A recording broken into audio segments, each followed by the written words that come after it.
Good morning. I thought I would jump on here really quickly and I'm going to get my hair cut today, so I'm pretty excited about that. I'm doing my exchange right now because um, only appointment I could find for today is during my exchange time, so I bounced my exchanges down by half an hour, which isn't really a lot, but it feels like a lot. I think that that's one of the coolest parts about PD dialysis is that you can literally um, fluctuate your exchange times so that you can do your fun things or your appointments or, sleep, whatever it may be, to help so that your life just continues to be as full as it can be, even though you're still doing exchanges. Um, so, yeah, I would say that that's one of the best parts of PD dialysis. The sun in my eyeball. The other thing I wanted to talk about real brief is I've had a couple of people contact me and talk about how um, discouraged they are when it comes to kidney health or kidney disease, or starting to get the education of what you do when you go on dialysis and the different styles of dialysis and all of that. It is true. It's really overwhelming because you go from like, my body's fine to what the heck is going on. Mostly that is because, like, when you break your arm or your leg, you register that. Or when you're sick, like you can feel a cold or the flu, you register that. But when you have like kidney disease or liver disease or possibly cancers, then you don't actually feel it so much. But now you have to realize that it's a real thing, even though you're like, it's hard to embrace it because you don't feel it. I guess that's what I'm trying to say. But when you start on this whole thing, I just want you to remember that you are in charge of your health. Yes, we need the doctors. Yes, we need the nurses. Yes, we need DaVita and Baxter or whatever dialysis company you go with. Yes, they are vitally important, but you're responsible. And I think that that's probably the biggest awakening with kidney disease, possibly liver disease, because you have a responsibility. And what we're not taught, which is so unfortunate, and I think culture is starting to catch on, but we're not taught how to adequately feed our bodies the way they're supposed to be fed. And there's so many things to blame, and there's so many crazy things out there, but because kidneys have to deal with filtering your body, it's important that you're eating really well, because the things that you put in your mouth is going to affect your kidney health. And I wish that schools, even in kindergarten, would start talking about how the body actually functions. And that this is crazy because, little kids can't probably, I don't know. I think little kids can do anything, but, it would be hard to get, a kid to absorb a lot of the scientific part up behind it. But, Ben's 14, so that's 8th grade. And I think at that age, you should really start to be learning how different things in food affect you, because in the end, your body is the one that ends up telling you how you messed up. And that's not to say like, okay, so I have one kidney, and it's not to say that I'm to blame for my kidney disease, but at the same time, had I known way before how to eat properly, I could have probably postponed dialysis, or I could have possibly not been on dialysis just by how I was eating and how I was rewarding my body and how I was treating it. It's a complicated thought, because it's not like I want to blame myself for kidney disease, but at the same time, there is a responsibility. But then where does that responsibility come from, and who's to blame for that? I don't know that anybody's to blame, but if you are a parent, and I am a parent, of the 14-year-old still, so he's my last one. I just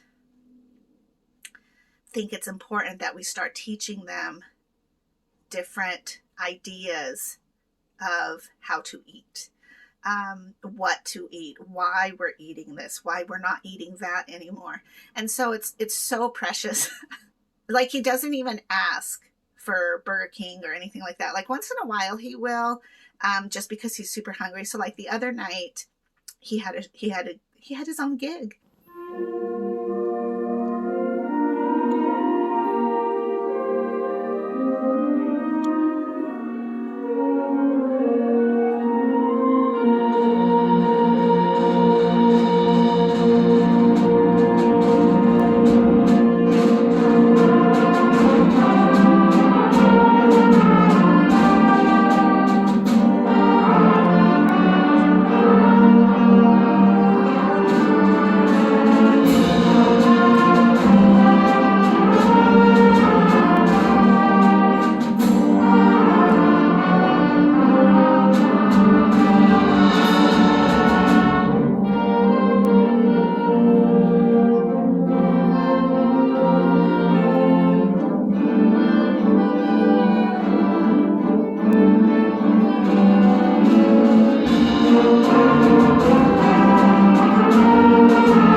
And so what happened though was, hold on, because I'm doing, what time did I start this? Hold on.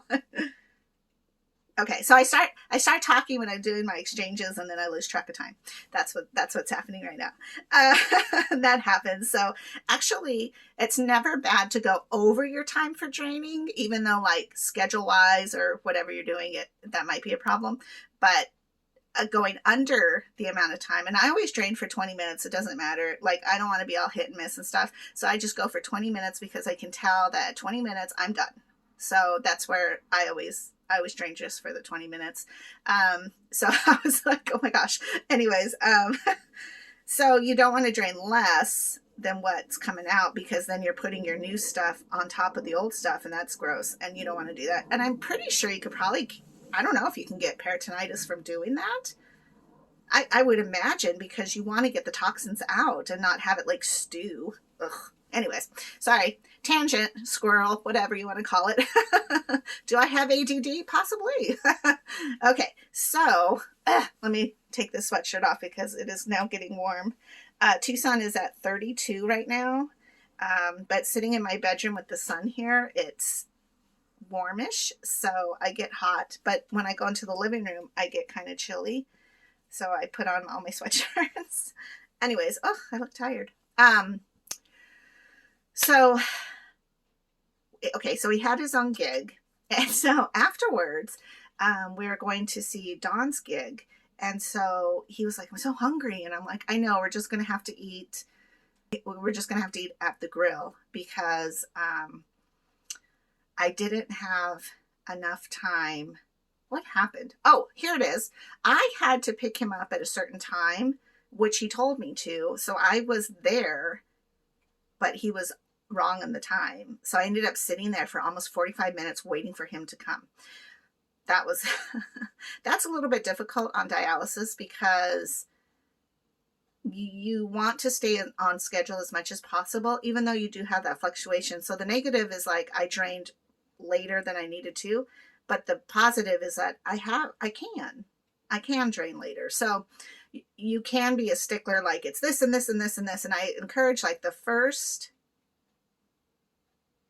year, maybe 6 months, to be very vigilant when you're doing your stuff, to be very vigilant in your drain times, because even now my kids, I'll be like, Mom, what time do you have to drain? Or what time is your exchange? That's usually what they say. What time is your exchange? And that's so great because they've been educated and they understand now. They know that I can't just drop things at, in the moment's notice.